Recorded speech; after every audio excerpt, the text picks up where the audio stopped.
What is up, YouTube? This is T Quentin1 coming at you with another video, and today I'm going to talk to you about Unstoppable, the thriller film from 2010 and the final directorial effort of the late Tony Scott.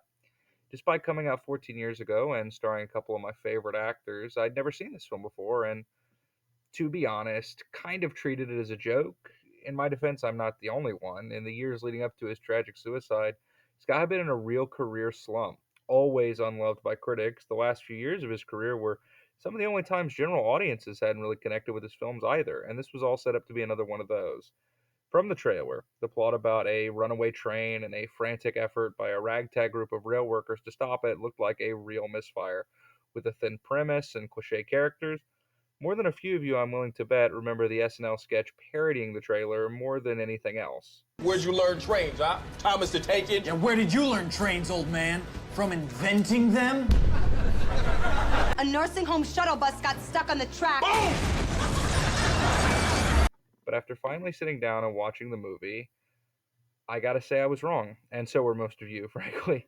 This is a banger, guys. It's a tautly paced, technical marvel of a movie, and one of the most kinetic and tense thrillers of the 2010s. Scott pulls out all the stops, tee-hee train joke, everything from the earth-shattering sound design to his trademark rapid-fire camera work to even his somewhat cynical sense of humor. It's all here. From the opening minutes, the film puts you on edge. Unlike most disaster movies, which typically spend a lot of time to establish the setting and get the audiences attached to the characters, Unstoppable jumps right into the action. Before most of the main cast have even realized what's happening, the train is already out of control. From then on, it's a small group of heroes trying anything they can think of to avoid a catastrophic derailment. Every attempt to arrest its momentum or slow it down is nail biting, and all directed with gusto. Full disclosure, I sometimes struggle with finding an interesting visual for you guys to look at while I ramble, but with this movie, I can pretty much put up any random ass clip and it's going to look killer. Aside from the astounding direction, the two lead performances also anchor the film super well. Denzel Washington has yet to turn in a performance that's less than great, and Chris Pine plays the snarky but damaged hero character so well at this point he could do it in his sleep.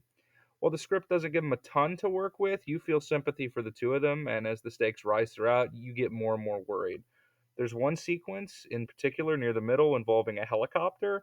That's some of the most edge of my seat shit I've seen since Dunkirk. That's a really overused description for movies. You ever see like a DVD box that always says edge of your seat thrill ride, but this movie earns that. It genuinely, from pretty much frame one, I was on edge, and it never slows down or loses momentum at any point. It's a real nice, tight 98 minutes. Doesn't overstay its welcome. There's a lot of praise to heap on this movie, but I don't want to give the impression that it's perfect. The script is a little weak. As I said, the main duo really are pretty light in the characterization department, even though both actors do a lot with a little. I mean, your standard struggling dad looking for the right way to tell their family how much they care stuff. If you've seen a disaster movie before, there aren't really any surprises. And there's this really annoying recurring element where the film uses news broadcasts to give exposition, but it's all stuff that's already explained well enough just in the dialogue. So unless you're on your phone or fucking stupid, it's going to feel unnecessary.